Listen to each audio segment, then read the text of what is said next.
नाद नकारम प्राण मामाणम दकार मणलम विदुः जातः प्राणाग्निसयोगात्तेन नादो भिधीयते।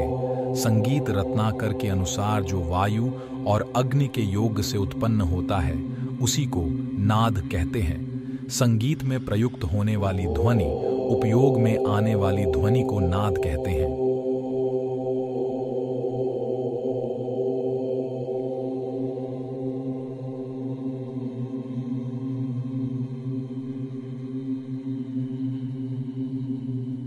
आहतो नाहतश्चेति द्विधा नादो निगद्यते सोय प्रकाशते पिड़े तस्ता पिड़ो भिधीयते।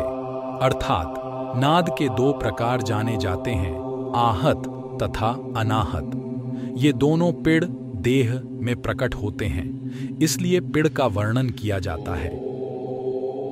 अनाहत नाद, जो नाद केवल अनुभव से जाना जाता है और जिसके उत्पन्न होने का कोई खास कारण न हो, यानी जो बिना संघर्ष के स्वयंभू रूप से उत्पन्न होता है, उसे को अनाहत नादस कहते हैं। जैसे दोनों कान जोर से बंद करने पर अनुभव करके देखा जाए तो दो चन्न घन्न या सान्य सायस की आवाज सुनाई देती है।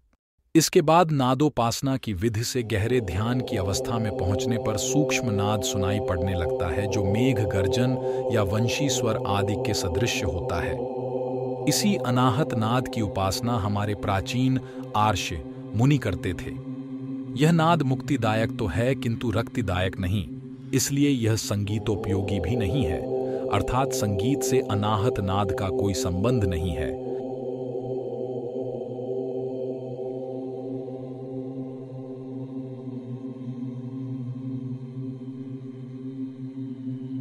तनाव जो कानों से सुनाई देता है और जो दो वस्तुओं के संघर्ष या रगड़ से पैदा होता है, उसे आहत नाद कहते हैं।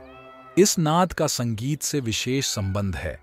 यद्यपि इस नाद को मुक्तिदाता माना गया है, किंतु आहत नाद को भी भव सागर से लगाने वाला बताकर संगीत दर्पण में दामोदर पंडित ने लिखा है, स नादस्त्वाहतो लोके रंजको भवभंजकः श्रुत्यादि द्वारतस्तस्मात् तदुत्पत्ति निरूप्यते।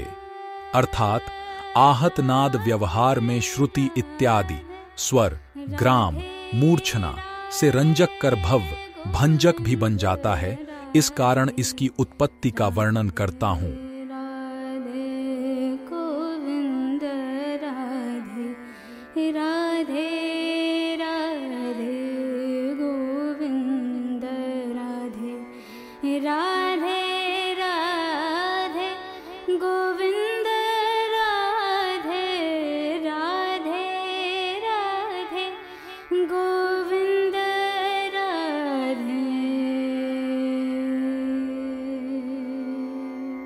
उपर्युक्त उद्धरणों से यह सिद्ध होता है कि आहत नाद ही संगीत के लिए उपयोगी है।